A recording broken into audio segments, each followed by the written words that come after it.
আসসালামু আলাইকুম রহমতুল্লাহ। ইন্নাল হামদুলিল্লাহ ওয়াসসালাতু ওয়াসসালামু আলা মান লা নাবিয়্যা। সম্মানিত হাজিরিন, আজকে শুরুতেই স্বাগতম জানিয়ে শুরু করছি আজকের এই পর্বে। আজকে এই পর্বে মেইন তিনটি বিষয় থাকবে। তার মধ্যে একটি হলো মহাযুদ্ধে মুসলমানদের হেডকোয়ার্টার, হজরতে মাহাদির নেতৃত্বে অনুষ্ঠের যুদ্ধসমূহ, রোমানদের সঙ্গে সন্ধি ও যুদ্ধ।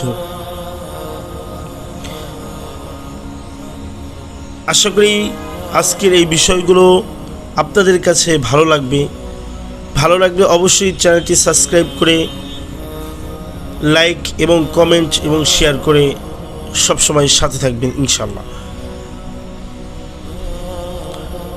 মহাযুদ্ধে মুসলমানদের হেডকোয়ার্টার কোথায় হবে বা এই সম্পর্কে নবীজির ভবিষ্যৎবাণী কি দিয়েছিলেন?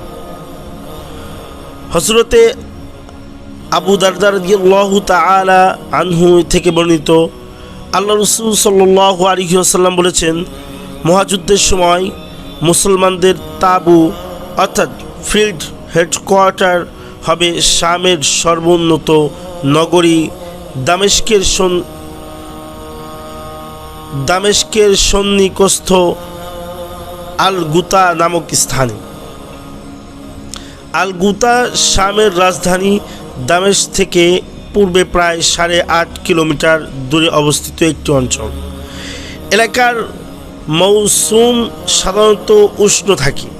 তাপমাত্রা জুলাইয়ের সর্বনিম্ন 16.5 এবং সর্বোচ্চ 44 ডিগ্রি সেলসিয়াসেই থাকে।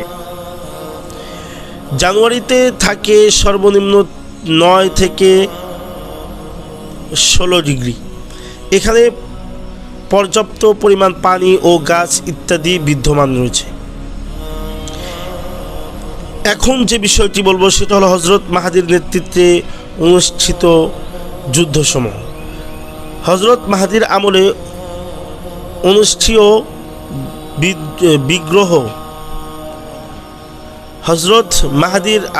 অনুষ্ঠিত বিগ্রহ সম্পর্কে একটি কথা মনে রাখতে হবে যে সে সময় মহাযুদ্ধ সংগঠিত হবে, অর্থাৎ সত্য ও মিথ্যা চূড়ান্ত লড়াই অনুষ্ঠিত হবে, যাতে উভয় পক্ষই ততক্ষণ পর্যন্ত যুদ্ধ চালিয়ে যাবে যতক্ষণ না তার সবটুকু শক্তি নিঃশেষ হয়ে যাবে।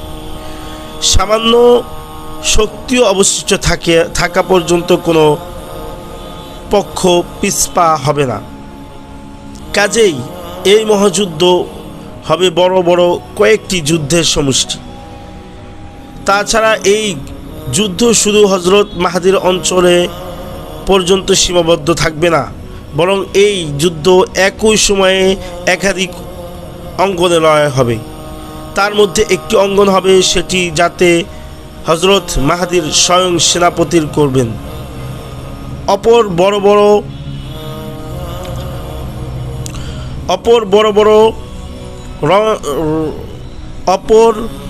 বড় রণাঙ্গনটি হবে ফিলিস্তিন।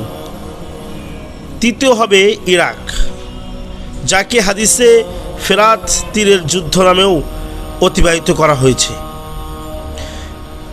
তৃতীয়টি হবে ইরাক, যাকে হাদিসে ফোরাত তীরের যুদ্ধ নামে অবহিত করা হয়েছে।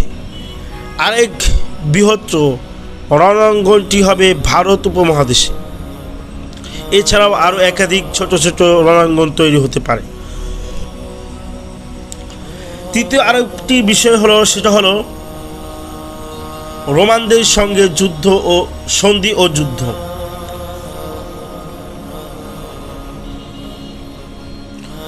হযরতে যুমিখবার রাদিয়াল্লাহু তাআলা আনহু থেকে বর্ণিত, আমি আল্লাহ রাসূল সাল্লাল্লাহু আলাইহি সাল্লামকে বলতে শুনেছি, অদূর ভবিষ্যতে তোমরা রোমানদের সঙ্গে সন্ধি চুক্তি করবে, পরে তোমরা তা মিলে তোমাদের পেছনে দিককার একটি শত্রু গোষ্ঠীর সঙ্গে যুদ্ধ করবে। সেই যুদ্ধে তোমরা জয়ী হবে, গনিমত অর্জন করবে এবং নিরাপত্তা লাভ করবে।